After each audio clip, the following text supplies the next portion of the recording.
Did you know the LA Kings have their own culinary partner? It's Superfood, celebrating 10 years and over 1 million meals served. Since 2020, the Kings have trusted Superfood to fuel their players. Now through Simply Lunch, you can bring that same performance-driven food to your office. Because when people eat better, they work better. Visit mysuperfood.com. That's mysuperfd.com. Or call 213-973-6145. Qualified companies can enjoy a free lunch for up to 10 managers. You're listening to All the Kings Men, the official podcast of the LA Kings. Now, here's your host, Jesse Cohen. This is All the Kings Men. Joining me now remotely, former LA King and future LA King broadcaster, Ray Ferraro. How are you doing today, Ray? I'm doing good. Just actually a few days off. I'm at home and had a pretty busy sports watching weekend and just kind of getting back into the week here. Do you get invested in the World Series? So for those who don't know, you played in the Little League World Series, so you are a baseball guy. I love it. Heavily okay, who were you rooting for then? Seattle. All right, but when it came down to LA and Toronto. You know what? Here's the fun part about it is I'm Canadian and I would love to see a Canadian team win. Mm-hmm. Mookie Betts is one of my all-time favorite players. My oldest son, his middle name is James, which was after Jim Rice, my favorite player. I was a Red Sox guy forever. And when the Red Sox traded Betts, I would like it as much as an adult could be really disappointed by a sporting thing. I was like, I can't believe that they let Mookie go. Like of all the guys, like I don't know, he's just my favorite. So I wanted the Dodgers to do well too. So I got the benefit of being able to watch this and just watch it and not be disappointed or clouded by fandom. Like it was the most incredible series to watch. To think that 4 or 5 or 6 plays that were like literally inches away from going one way or the other decide a series. Like I don't remember many series like that. I just loved it. I thought it was awesome. I kind of glossed over it, but I mentioned that you played in the Little League World Series. Mm-hmm. So what point in your youth did you become a hockey player and stop being a baseball player?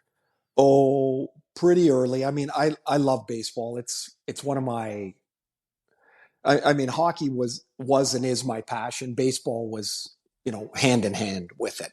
When I was 15, our team won the provincial tournament, and we went in Babe Ruth and went to the Pacific Northwest tournament. So there was Washington, a couple of teams from Oregon, a couple of teams from California, and at that time, I was pretty good, I guess, but I watched these kids and I was like, yeah, I'm not that. Like those kids they were year round. They were what we were in hockey. We were year round players. They were year round players. They could throw way better than I could. I mean, I was fast, but like the polish of their game was unattainable. So I would say if I had any thought, it was in that tournament where we did pretty well, but I was like, yeah, that's a different world. So when you're watching the Major League Baseball World Series, you're a baseball fan. Obviously you're a hockey fan. You're a former professional athlete. You're a current professional broadcaster. Are you watching the World Series from a broadcaster standpoint also and sort of critiquing or learning or evaluating the job that the telecast does? I wish I wasn't, but I do. And I think everyone that broadcasts does the same thing.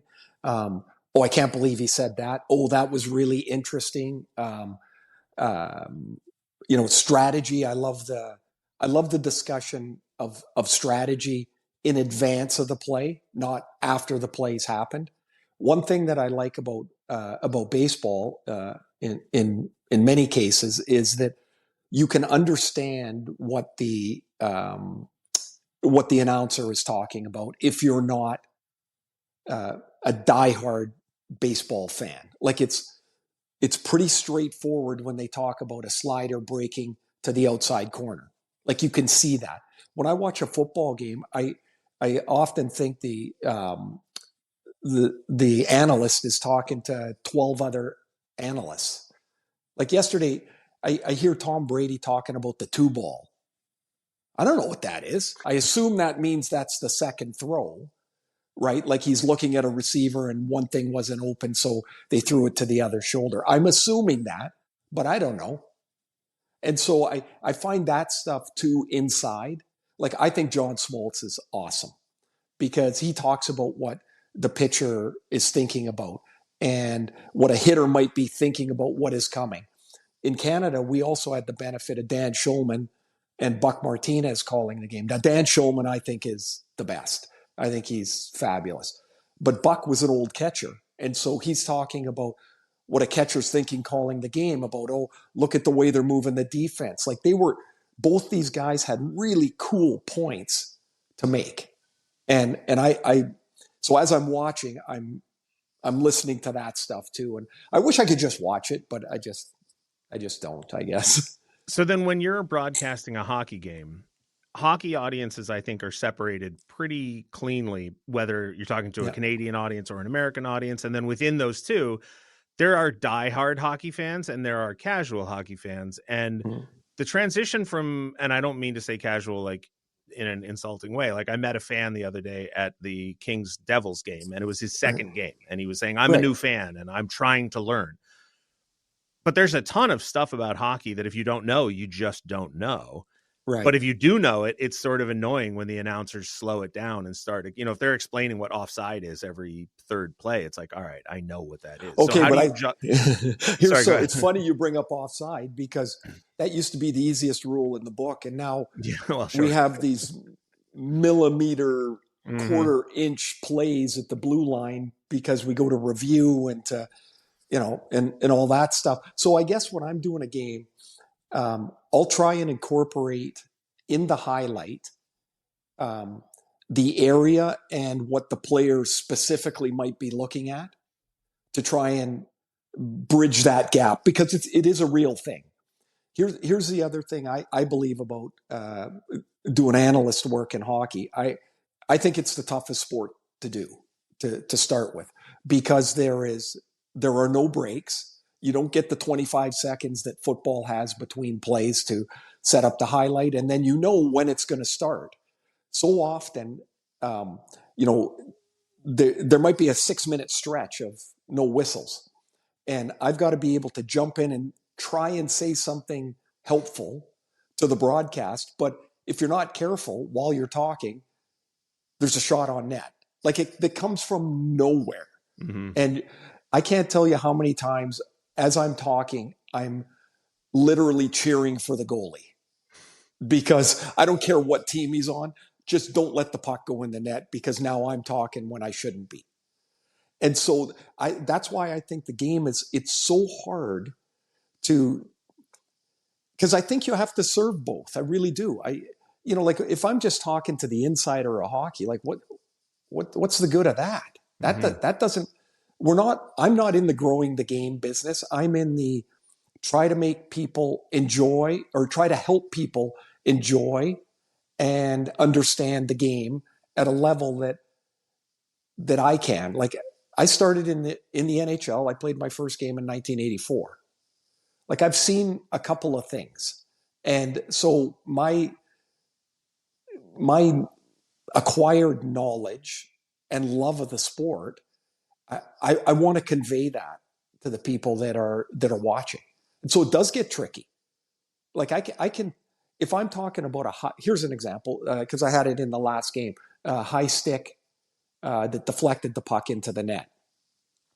So they went to review. So in that review time, I quickly, or I think it was quickly, maybe it wasn't.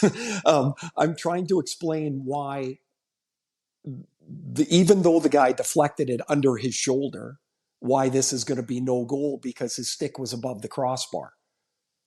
Like, I think it's a goofy rule. I think there should just be one high stick rule. It should be under the shoulder wherever it is. But then there's even just in that, there's so many complications. What if the guy gets knocked down and he's on his knees and he deflects the puck above his shoulder, but it's really only halfway up the net. So you can't get into the whole rule book, but I can try and say, oh, if it goes directly into the net, it's got to be deflected under the crossbar. If it bounces off somebody else, it can be off the player's shoulder. And that's just one example that happens, I don't know, dozens of times a season. So I agree with you about speaking to both audiences. And so we're going to get into a couple stories that I know that you and I have talked about before on various recordings. But like I said, I'm talking to Armando, the guy I met who was at his second game and who's trying to learn more about the team, more about the sport. So you played for the LA Kings once upon a time. And when you started here, you wore number 20. And then the Kings reacquired Luc Robitaille, who you had played with previously for the New York Rangers. Both times you surrendered the number 20 to Luc Robitaille. So for fans who may not know this story, how does a player like Luc Robitaille get his number back from you? Well, the first time was in New York. I signed as a free agent in New York, and so I was going to wear number 20. And then about 5 weeks later, I get a phone call from Neil Smith, who's the general manager, and he says, "Hey, we just made a trade for Luc Robitaille." And I was like, "Oh, awesome." And he said, "Yeah, he wants to wear number 20. And I'm like, oh, okay, sure. Luke's prominence to my prominence. Sure, of course. So he says, "What number do you want to wear?" And I said, "Why, I'd like to wear 26. He said, "Well, Joey Kosher is going to come back, so he's going to still wear number 26. And I said, "Well, I got an idea. Why don't you just give me whatever number there is? Because, I'm not going to sit here and guess 53 different numbers." And so he said, "Well, 21's available." And I'm like, "Okay, 20." That's how I ended up with 21. So then I get traded to LA. And when I think of it, I mean, times were so different. I should have never worn 20.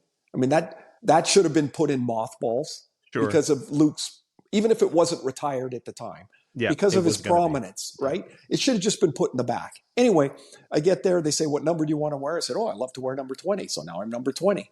So everything goes fine till Luke gets traded back to LA. And I'm like, I gave it to him once. I'm not going to give it to him again. That was my thought. I'm like, I'm going to barter something out of this. So we're just before training camp. We're having skates out at the Isoplex because that's where we were practicing there, and out in the valley. And we're on the bike, and Luke goes, he always calls me little guy. He goes, "So little guy, what are we going to do about the number?" And I said, "I don't know. I'm number 20, I guess." And he goes, "Come on." And so we end up working out this deal that I got a trip to Hawaii and a hotel stay for the number 20. But what I learned later was that I think he had buddies that helped do. I don't think it cost him anything, right? And so I ended up with number 26 again, which the 26 number that's what I started with in Hartford. And if people think you get to come to the NHL and pick your number, you're sadly mistaken. I got number 26, which I had never worn before at any level of any hockey. In Hartford, I got called up from the minors. I walked into the locker room and number 26 and my name was hanging there. And that's how I became number 26. And I was like so happy just to have an NHL number. I didn't really care what it was. So you played for the Hartford Whalers, and I'm just going to toss this out there. I saw the Whalers play at the Ottawa Civic Center in 1993, I think, against the Ottawa Senators. Just throwing that out there. Wow, was that a bad Senator team? Oh, it was a bad building too. The whole night was. Yes, but I was a kid, so I was thrilled. Yeah.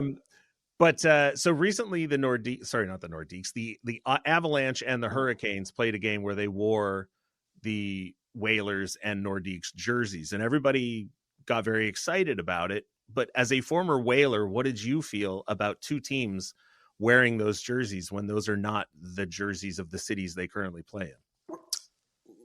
Well, Carolina, when they first did it, it bothered me a little bit because when the Whalers moved to Carolina, they did everything to distance themselves from the traditions of the Whalers. And, traditions, the legacy of the Whalers, the all-time scoring lists and all that sort of stuff. They made a clean break. When the Avalanche moved or when the Quebec Nordiques moved to Colorado, I thought they did a really good connection of those two cities. So I didn't necessarily mind it. When they played against each other, now time has gone by, and I'm like, man, that just looked fantastic. I wonder if our jerseys and the games looked as good as they did back in the day, because they did not, did they? No, like they did the not. the colors are better, it's brighter, it's cleaner. Those jerseys looked sharp. And I've got my Whaler jersey down in the basement, and I guess I was looking for a little confirmation from you that they did look as good, but my Whaler jersey, my Whaler jersey downstairs does not look like the one that was worn the other day. They just don't look the same. I'm convinced that two things have helped the spread of the National Hockey League more than anything else, and it's high def TV and the internet. Like, I was watching a clip of Wayne Gretzky the other day when he was on the Kings playing against the Jets, I think. Right. And it looks terrible. And I was like, I can't believe and now I'm sure some of that is just the copying of tape over tape over tape. But like, yeah, high def helps a ton. Well, I look at, I've got highlight tapes and things that people had made or teams had made for me. And it's like we're playing on the moon. Mm-hmm. Like it just looks so. My kids, my younger boys who are 18 and 50, and they look at this and they're like, well, that's terrible. Like it looks awful. And of course, the brightness and the clarity of the game on TV, we do know that it's a tough sport. It's probably the toughest sport to get a sense of what exactly is going on in the building.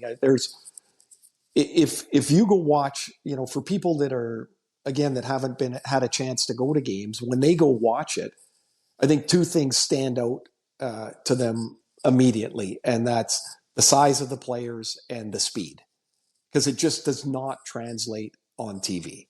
When you see a guy that's 6'3" skating down the ice and pulling away from somebody, it's a remarkable thing to see. When I had an LA game earlier this year. I was in Dallas, and it was at a little break, and I was talking to Quinton Byfield, because I'm standing between the benches there. Mm-hmm. Now, I'm not the tallest guy. He's standing on skates, but I'm like, the guys that were this big when I played, they were fighters. Like they were the tough guys. They weren't agile. They weren't skillful. And now you put this in a 6'5" body, and you're like the game, the evolution of the players and the speed of the players, when people see it live, it's impossible to translate that speed to TV. It's like a car race. I don't know if you've ever been to an auto race and a car drives by you at 200 miles an hour. That's not what it looks like on TV. Yeah, and I would go to the Long Beach Grand Prix a lot when I was a kid. So you're talking about standing next to Quentin Byfield, and you mentioned that Luc Robitaille called you little guy. But one of your nicknames when you played was the big ball of hate. But you also played on a team with the little ball of hate. So how did you wind up being the big ball of hate, and how did he wind up being the little ball of hate? I think because wherever Pat Verbeek was playing, the Anaheim GM, they called him that. Wherever I was playing, this is what they called. We got together. He's way angrier than I am. Way angry. Who's bigger though? Oh, I'm taller for sure. Okay.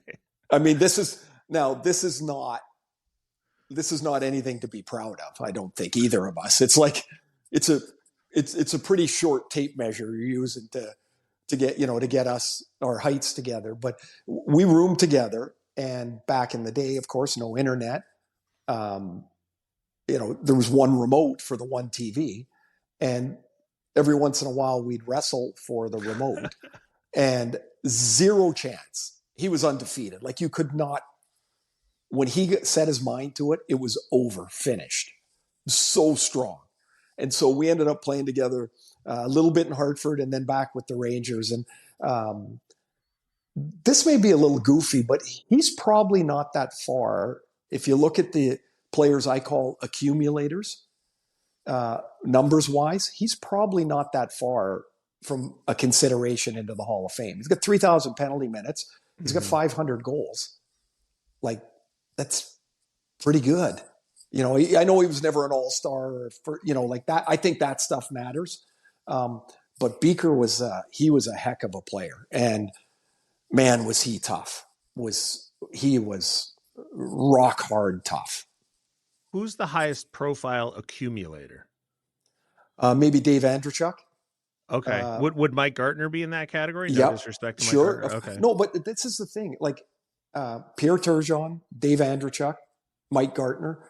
You don't just get to keep coming to the league and playing. Like you know, eventually, if you don't produce, they find somebody else. These guys were able to play for such a long time that they just accumulated mountains of goals and points. Mm-hmm. And if you look at these numbers, then they're amongst the best in the game. Like they should be there. But we never game planned for Dave Andreychuk. Like we didn't build a game. So when I was a little younger, I guess and I still do, I have in my head, the Hall of Fame should be for the great, not for the very good. Mm-hmm. And I think there are players that are very, very, very good players, but not great players, and they're in.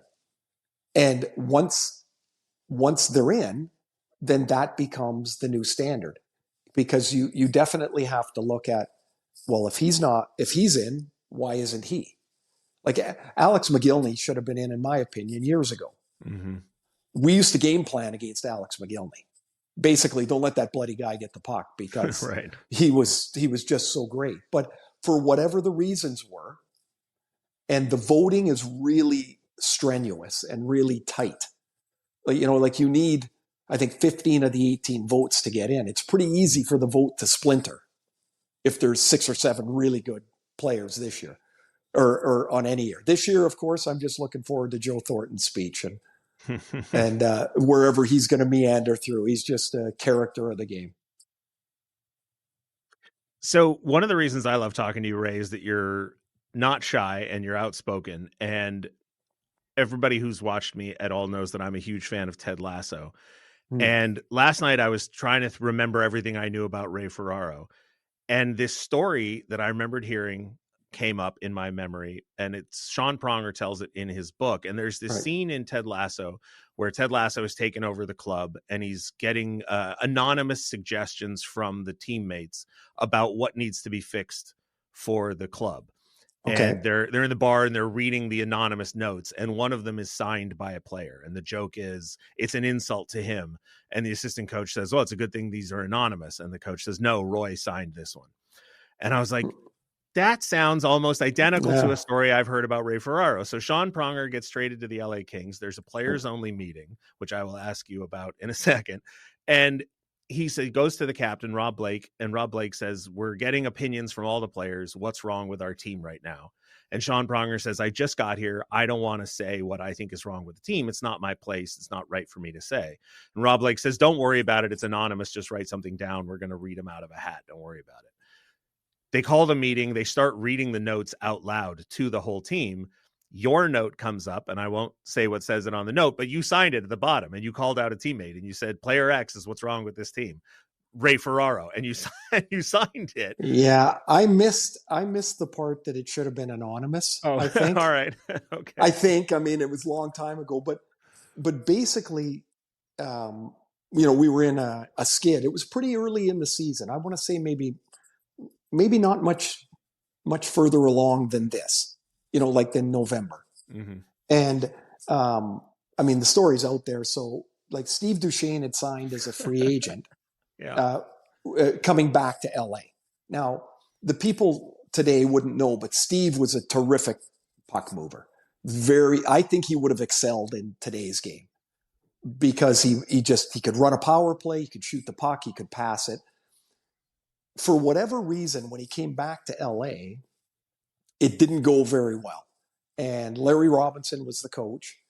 And Larry I don't really recall, but he must not have been playing him in the way that Steve thought that he was going to play.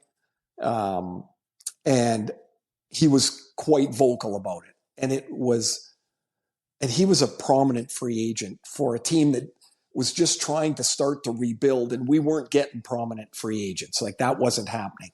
And it just mushroomed.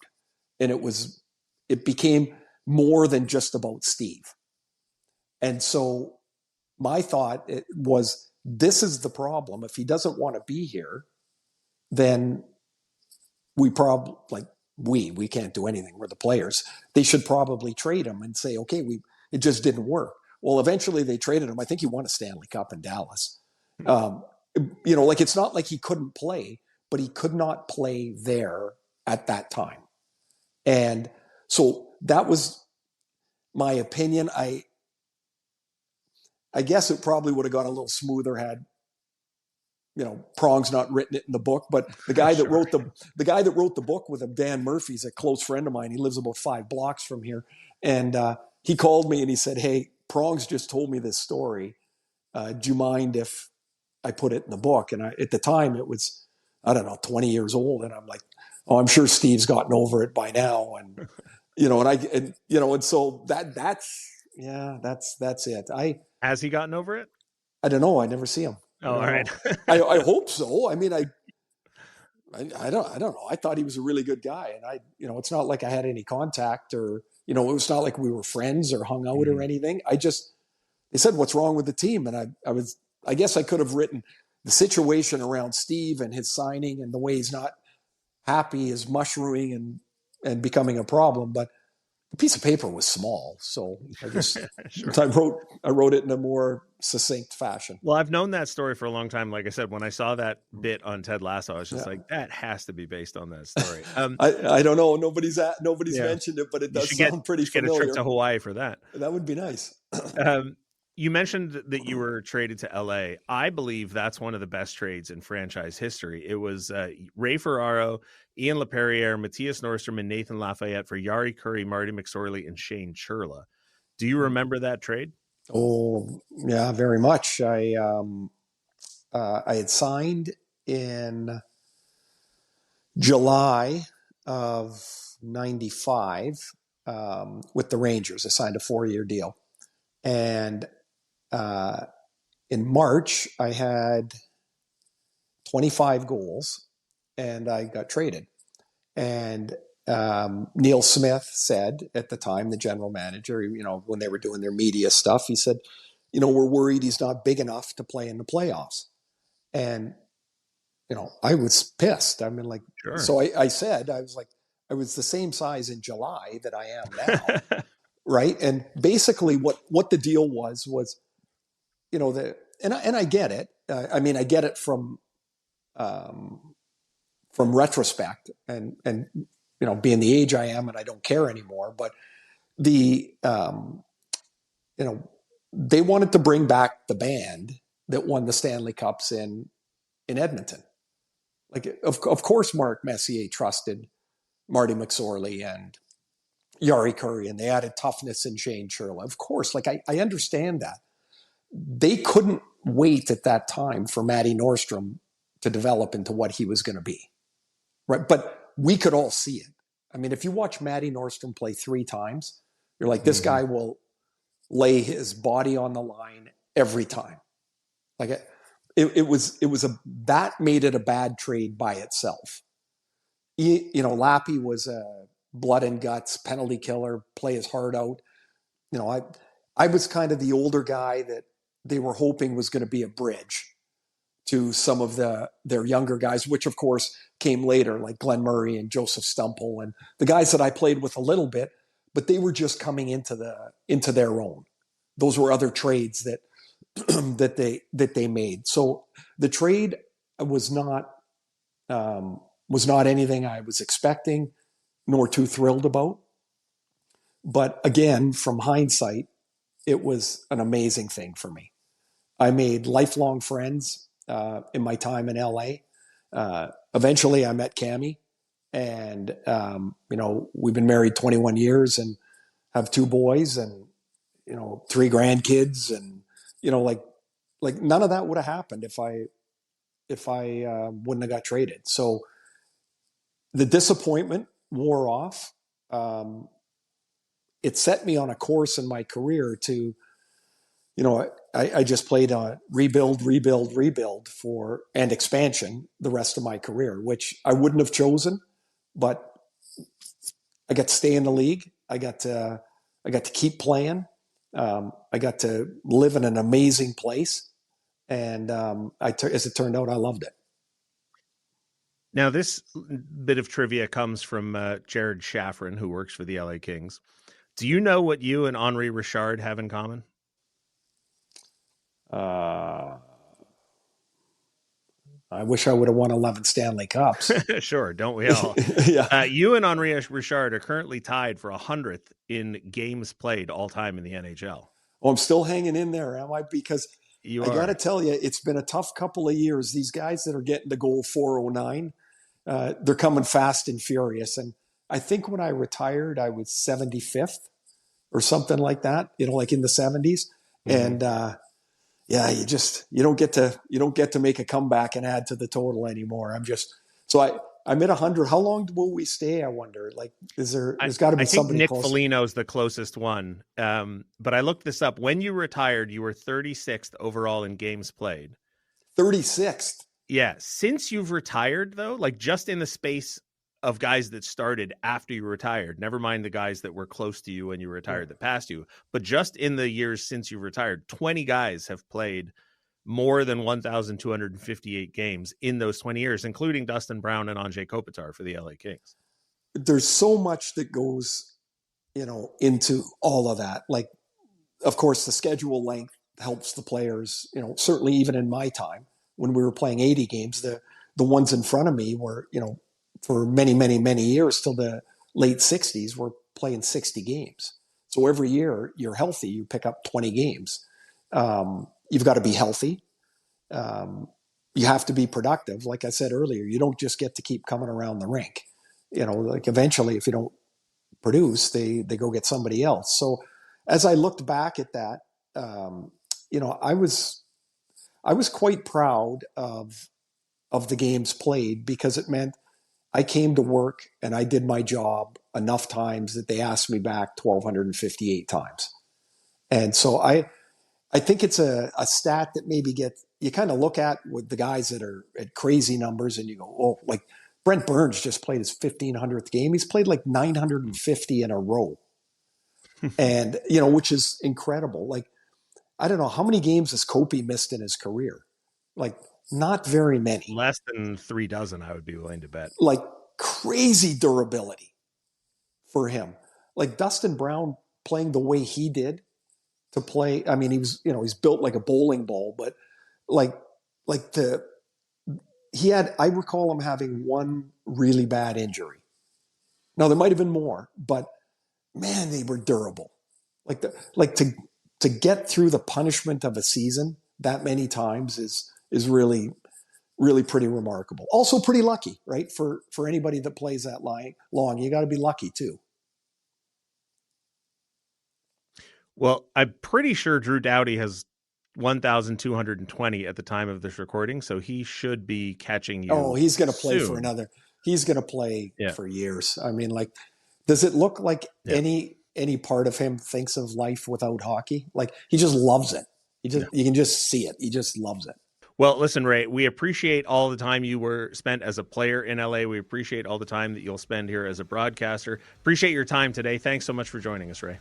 I look forward to getting on the games. My first couple will be in Toronto on the 13th and in Ottawa on the 15th. And so I look forward to joining the broadcasts and, doing a few games with the Kings this year. This will be fun.